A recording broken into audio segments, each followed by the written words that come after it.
tried to erase him with one missing paper. What happened next shocked everyone. Just one night. That's all it took for Marcus Brown's life to collapse. A blaze stole the only proof he ever owned of his home. By dawn, the place he had sacrificed for was declared not his but stolen from him. And instead of comfort, he was dragged into court, forced to fight not just for his house, but for his very dignity. Marcus Brown never forgot the night the fire came. It wasn't loud, not at first. It slithered like a shadow, silent but merciless, curling its way through dry wood until the house he had built with his own hands became nothing more than a trembling glow against the midnight sky. Neighbors spoke later of smoke and sirens, but what Marcus remembered most was the silence that followed the silence of a man standing in front of a pile of ashes that used to be his life. Furniture could be replaced. Clothes could be bought again. Even the cracked family photographs, singed at the edges, could still whisper memories. But one thing was gone forever: the original deed to his home. A thin piece of paper, once folded neatly in a drawer, had been swallowed whole by the flames. Marcus told himself it was only paper. How much harm could it bring? He would soon learn. Days turned into weeks, and with each trip to the clerk's office, Marcus felt the weight of his loss grow heavier. The woman behind the glass screen never raised her voice, but her words struck harder than fire ever could. "Without the original, sir, we cannot help you." It was a sentence that turned Marcus into a ghost in his own story, a man stripped of legal flesh. He walked out of that office each time, not just empty-handed, but hollowed out, wondering how a lifetime of labor, sweat, and sacrifice could be erased because a paper no longer existed. The irony gnawed at him. He had never missed a payment, never lied about his work, never stolen so much as a coin. His honor was intact, his reputation clean. Yet in the eyes of the system, none of it mattered. No paper, no proof, no dignity. Wasn't a man more than the documents he carried? That question followed him home each night, where he sat at the edge of his bed, staring at the fragile walls of his rebuilt house. He thought of his late wife, whose laughter once filled those walls. He thought of his daughter, Aisha, whose education he had worked 3 jobs to support. Would she return one day to find not a home but an eviction notice? Would she see her father not as the man who raised her, but as someone reduced to nothing more than a case without documentation? What the fire destroyed was not the deed. It was Marcus's place in a world that cared more for paper than people. And yet, the lesson lay buried within the ashes. The fragility of human worth when measured by bureaucracy, and the resilience of dignity when carried in the heart. Because Marcus still rose each morning. He still brewed coffee in the cracked pot he had saved. He still swept the porch even as legal letters piled on the kitchen table. He still whispered prayers before bed. He lived as if to declare, "I am more than what I have lost." But the story does not end here. The missing deed was only the first crack, the first hint that forces larger than fire had conspired against him. Somewhere behind the polished smiles of his neighbors, behind the polite refusal of officials, there was a truth waiting to be uncovered. And when Aisha returned, older now, sharper now, carrying both her father's hope and her fire, the world would learn that the real battle was never about paper at all. It was about dignity, about justice, about the dangerous lie that a man's worth can be reduced to ashes simply because flames once touched his home. Marcus Brown had always believed that hard work could shield a man from ruin. He carried that belief through decades of double shifts, through long nights when his hands ached and his back begged for rest, through mornings when his daughter's small smile was enough to push him forward. But when the eviction notice arrived and the courtroom became his battlefield, Marcus discovered that grit and sweat meant little in a world governed by laws he did not understand and numbers that had never been on his side. On the morning of his first hearing, he dressed in his only suit, one that smelled faintly of mothballs and carried the memory of his wife's gentle touch when she had once straightened his tie. The courthouse loomed over him, tall and impersonal, its marble steps cold beneath his shoes. Inside, the walls echoed with words he could not decipher, motions, objections, clauses that curled around his head like a foreign language. He took his seat, clutching a stack of bills and letters, believing they might somehow prove the truth, that this was his home, his labor, his life. But truth in the courtroom was not measured by calloused hands or sleepless nights. It was measured by documents, citations, and technicalities that Marcus could barely pronounce. When the opposing lawyer rose, sharp-suited and sharp-tongued, the gulf between them became undeniable. Each sentence landed like a blow: failure to provide, lack of legal evidence, insufficient claim. Marcus tried to respond, stumbling through his words, his voice quivering as he spoke of the fire, of his efforts to preserve what was his. The judge listened with professional detachment, pen tapping against paper, as if Marcus's life were nothing more than another entry in a docket already too full. That day, Marcus walked out of the courthouse not defeated, but disoriented, like a man who had wandered into a storm without a compass.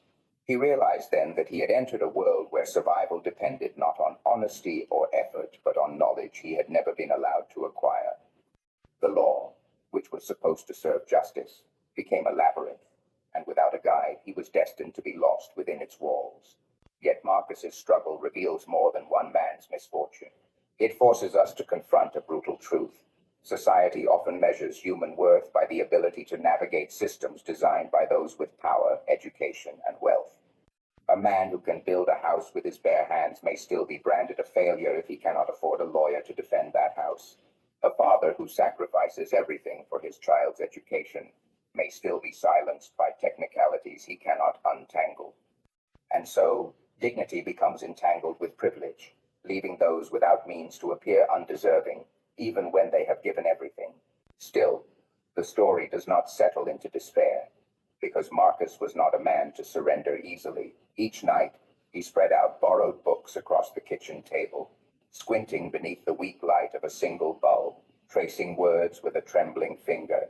He scribbled notes, underlined sentences he barely understood, rehearsed arguments aloud until his voice cracked. His neighbors saw him walking to the library, carrying a satchel heavy with papers, as though knowledge itself could be gathered like bricks to rebuild the walls the fire had stolen. But the most haunting moment came on the eve of his second hearing. Aisha returned, her figure framed in the doorway, carrying not only the strength of youth but the sharp mind of a law student who had learned to speak the language that had silenced her father. She found him asleep at the table, face pressed against books filled with underlined passages and notes that sprawled like desperate prayers. She touched his shoulder, whispering, and when he opened his eyes, he saw in hers a fire brighter than the one that had burned his house. The next day in court, when Marcus stood again to speak, he faltered as before. But then, unexpectedly, Aisha rose beside him. The room shifted. The opposing lawyer smirked, believing her too young, too inexperienced. The judge raised an eyebrow, uncertain. And yet, as she began to speak, her voice steady and fierce, Marcus realized something extraordinary. His fight had not been in vain. His struggles, his sacrifices, had not been wasted. For in teaching his daughter the value of integrity, of persistence, of never bending, even when the system pressed down, he had armed her with the very strength he lacked. The lesson lingers beyond the courtroom. Knowledge is power, yes, but character is what ignites it. Marcus's ignorance of the law was not a flaw in his humanity, but a reflection of the barriers society builds around the powerless. And while paper and legal codes may dictate outcomes, true dignity lies in refusing to be erased, in standing up even when the ground tilts against you. The audience of his story cannot predict its turns, because the heart has a way of bending rules written in ink. In the end, the law tried to silence Marcus, but his dignity spoke through his daughter. And though the battle was far from over, one truth had become undeniable. When a man fights with nothing but his humanity, the world may not always grant him victory, but it will never erase the worth of his struggle. From the very beginning, Marcus Brown sensed that Henry Collins carried a bitterness that politeness could never disguise.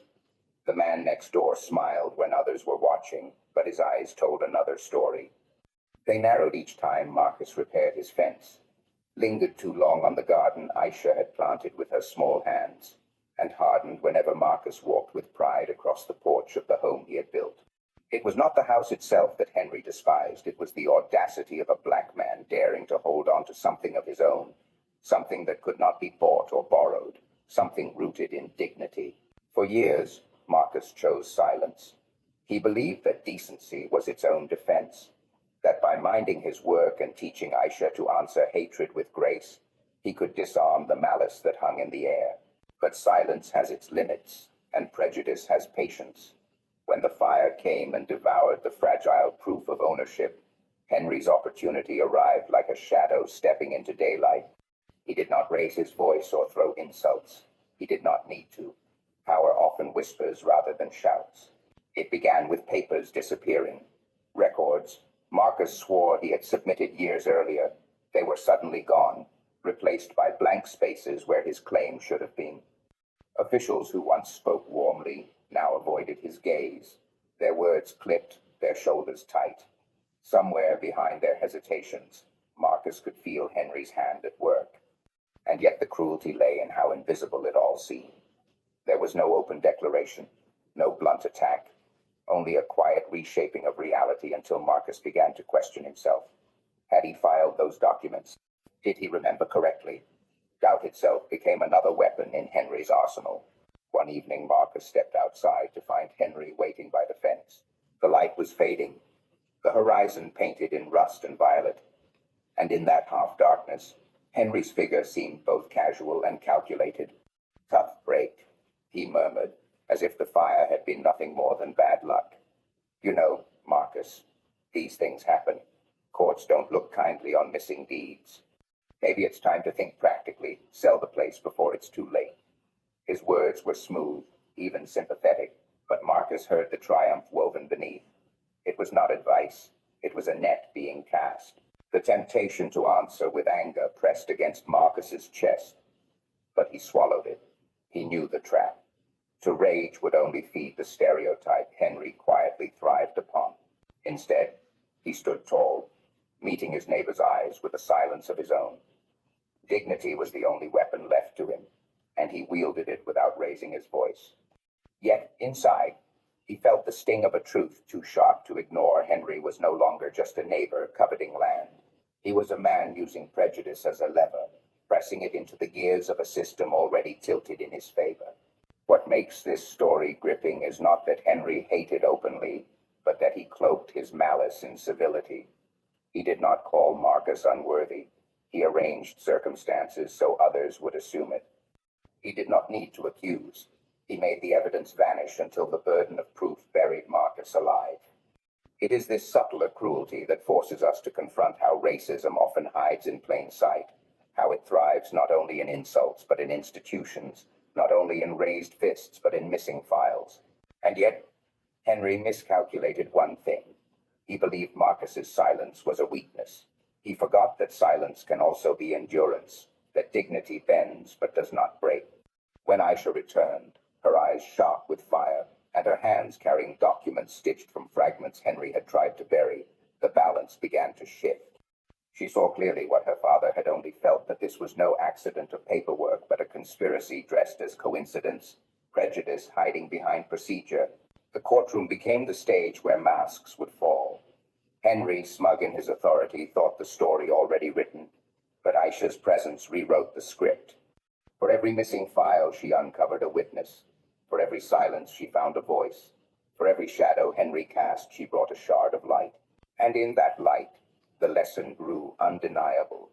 A man's worth is not measured by his neighbor's envy, nor by the false weight of prejudice, but by his courage to endure, to resist, and to rise even when unseen hands conspire against him. The shadow Henry cast was long, but it could not eclipse the truth forever. What burns brighter than hatred is the resilience of dignity, and Marcus carried that flame quietly, passing it to his daughter until it blazed beyond Henry's reach. Martha Jenkins had lived most of her life in the quiet rhythm of routine. At 68, she was the kind of neighbor people nodded to politely but rarely noticed. She trimmed her roses at dawn, baked on Sundays, and kept to herself. Yet beneath that quiet exterior, she carried a memory that burned heavier than any secret should. She had seen Marcus Brown file the copies of his deed years ago, standing in the same government office, waiting in the same line. She remembered the neat folder he held, the relief in his smile as he left, believing he had secured his family's future. She had witnessed it as clearly as she saw the sunrise each morning. And yet, when the fire erased his originals and the courts declared his home unclaimed, Martha's voice remained locked inside her chest. Fear, once planted, grows in silence. The threats began subtly. A note slipped under her door warning her to mind her own business. A phone call late at night that ended with a hollow click, a man's shadow pausing too long by her gate. Martha had never been brave, at least not in the way movies celebrated courage. She had grown up in a world that taught women like her to stay out of trouble, to look down when trouble looked back. Alone in her aging house, she began to believe what the silence around her suggested, that her truth was fragile, that her testimony would be brushed aside, that speaking would only invite more danger. Still, conscience has a way of keeping its ledger. Each day she passed Marcus on the street, his shoulders bent but his dignity unbroken. The stone in her chest grew heavier. She saw him sweeping his porch, paying no mind to the eviction letters piling inside, and she thought of the injustice swallowing him whole. It was not just the law that betrayed him. It was her silence. The silence of someone who could have spoken but chose the safety of shadows. Then Aisha returned. The young woman stood at Martha's door one afternoon, her eyes fierce yet gentle, the same fire that once lived in Marcus now burning brighter. "Mrs. Jenkins," she said softly, "you were there, weren't you? You saw him file those papers." There was no accusation in her voice, no demand, only the quiet certainty of someone who already knew the answer. And in that moment, Martha's walls cracked. Someone believed her before she had even confessed. Someone saw not her frailty, but her truth. The night before her testimony, Martha could not sleep. She sat at her kitchen table, staring at her trembling hands. She thought of the threats, the whispers, the fear that had kept her silent. But then she thought of Marcus, standing alone in a courtroom where words were weapons and silence was surrender. She thought of Aisha, carrying her father's fight like an heirloom too precious to abandon. Martha realized that silence was no longer safety, it was complicity. When she walked into the courtroom the next morning, the air seemed to tighten. The opposing lawyer smirked, already confident that her age and nerves would unravel her words. Henry Collins sat in the back, arms crossed, his face a mask of control. For a moment, Martha's knees wavered, but when she looked at Marcus, sitting small and weary beside his daughter, she felt her voice return. Her testimony began softly, almost tentative, but soon it grew steadier, anchored by the clarity of memory. She recounted every detail the papers Marcus carried, the clerk who accepted them, the relieved expression on his face as he left. The lawyer tried to rattle her, questioning her memory, pressing her age as a weakness, but Martha did not falter. She had carried this truth for too long, and once spoken, it rang with the weight of conviction. The courtroom hushed. For the first time, the narrative Henry had woven began to unravel. Marcus was no longer just a man without documents. He was a man robbed of justice, and Martha's voice was the proof. What gives her story power is not the absence of fear, but the triumph over it. Martha was not fearless. She was terrified. But courage is not born in the absence of fear. It rises in defiance of it. Her choice to speak became a lesson carved into the hearts of all who listen. That silence feeds injustice, but truth, however fragile, can break it apart. When Martha stepped down from the stand, the room was not the same. The case was still unfolding, the verdict not yet written, but something irreversible had occurred. A woman long overlooked had shifted the balance of a man's life simply by refusing to remain silent. And in that act, she reminded everyone watching that dignity does not belong to the powerful, nor is it granted by institutions. It lives in the courage of ordinary people who choose to speak when it matters most. The courtroom that day felt less like a place of law and more like an arena where lives could be won or lost. The judge sat high above, robes dark against the pale walls, his eyes sharp, his face unreadable. Marcus Brown sat below, shoulders squared but hands trembling in his lap, as though holding together a lifetime of labor that threatened to slip through his fingers. Across the room, the opposing lawyer polished his glasses, his smirk faint but certain. the kind of certainty that comes when the law itself seems to lean in your favor. His argument was a simple refrain, delivered with the cold rhythm of inevitability. Your Honor, without the original deed, ownership cannot be proven. Sympathy cannot replace evidence. The law requires documents, not stories. Each word was like a lock tightening around Marcus's life, sealing him into a fate he had done nothing to deserve. To the lawyer, it was a matter of procedure. To Marcus, it was the erasure of everything he had built, everything he had endured. The room grew heavy, the silence suffocating, until Aisha stood.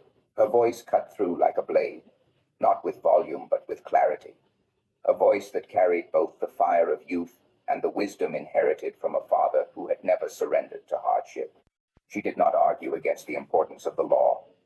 Instead, she asked the court what law truly meant, if it could not see the human being it was meant to protect. She spoke of her father's decades of labor, of the ashes that had stolen not just possessions but proof, of how paper had been used not as a shield of justice but as a weapon of prejudice. Then she called Martha. The frail woman stepped into the light, her figure small, but her presence immense. She told the story of that day at the clerk's office, how she had watched Marcus submit his documents, how she had carried the memory in silence, how fear had kept her caged until conscience finally broke the lock. The opposing lawyer pounced, his voice sharp, his questions cutting. Isn't it true, Mrs. Jenkins, that your memory may be clouded by age?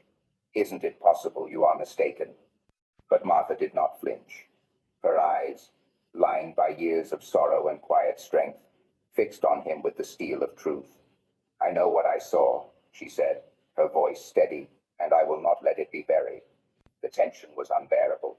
The courtroom seemed to hold its breath as Aisha laid down the final piece, the faded copy Martha had kept, edges worn, ink still legible, the ghost of the original but alive enough to tell the truth. She placed it before the judge with reverence, as though laying down not just paper but proof of resilience. For a long moment, nothing moved. The judge stared at the document, then at Marcus, then at the neighbor sitting smug in the back row, his mask cracking under the weight of exposure. When he finally spoke, his words broke the silence like thunder. The court recognizes Marcus Brown as the rightful owner of his home. The gavel fell, and with it, the room exhaled, as though justice itself had taken a long-delayed breath. Marcus closed his eyes, tears slipping down his weathered face. He turned to Aisha, his voice raw. You saved me, he whispered. But more than that, you saved the truth of who we are. Around them, the spectators stirred, some wiping their eyes, others nodding, as if reminded of something long forgotten that law may favor documents, but justice favors humanity. What makes this moment endure is not the verdict alone, but the lesson it carries. The law had almost betrayed Marcus, had almost mistaken the absence of paper for the absence of worth. But through courage, through persistence, through the refusal of ordinary people to remain silent, the truth cut through. Paper can burn, records can vanish, but dignity, once defended, cannot be destroyed. As father and daughter walked out into the sunlight, the house they had nearly lost stood waiting in the distance. It was no longer just a building. It was a symbol, a monument to endurance, proof that justice, though flawed, though slow, can still rise when people choose to stand, speak, and fight for what is right. The story of Marcus Brown is not simply about a man fighting to keep his home. It is about how fragile dignity becomes when society begins to measure human worth in paper, signatures, and seals. A deed can burn in a fire, a record can vanish in an office drawer, but what should never be erased is the truth of a life built on sacrifice, honesty, and love. And yet, time and again, Marcus was asked to prove his existence not by the decades of labor on his hands, not by the memories embedded in his home, but by the absence or presence of a single document. The lesson here is profound. Systems are necessary, laws are vital, but when they forget the people they were created to serve, they become weapons rather than shields. Prejudice can hide not only in cruel words, but in polite procedures, in missing files, in a rule that values ink on a page over the soul of a man. The courtroom almost forgot Marcus was not a case number, but a father, a worker, a human being, who had already given more than most ever would. And yet, what endured was not the weight of law, but the resilience of humanity. His daughter's courage, his neighbor's conscience, his own refusal to surrender, these became the true evidence. Evidence that dignity is not granted from above, but lived from within. Evidence that justice, though flawed, can be bent back toward truth when ordinary people refuse to remain silent. What we take from this is not a command, but an invitation to remember that every person we meet carries a worth beyond what papers can declare, to understand that silence in the face of injustice is not neutrality, it is complicity, and to hold on to the truth that courage often comes not in grand gestures, but in small acts of persistence, in voices that tremble yet speak anyway. So, as you leave this story, let it stay with you.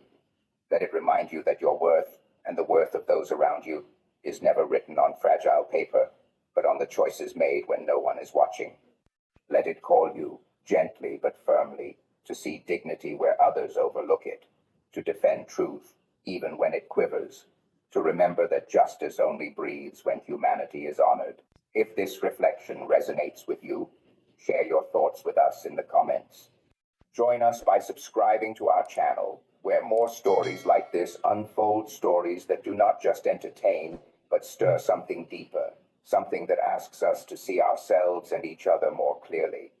May you carry forward its quiet strength, and may your day be filled with compassion, courage, and the reminder that dignity is the one possession no fire can burn.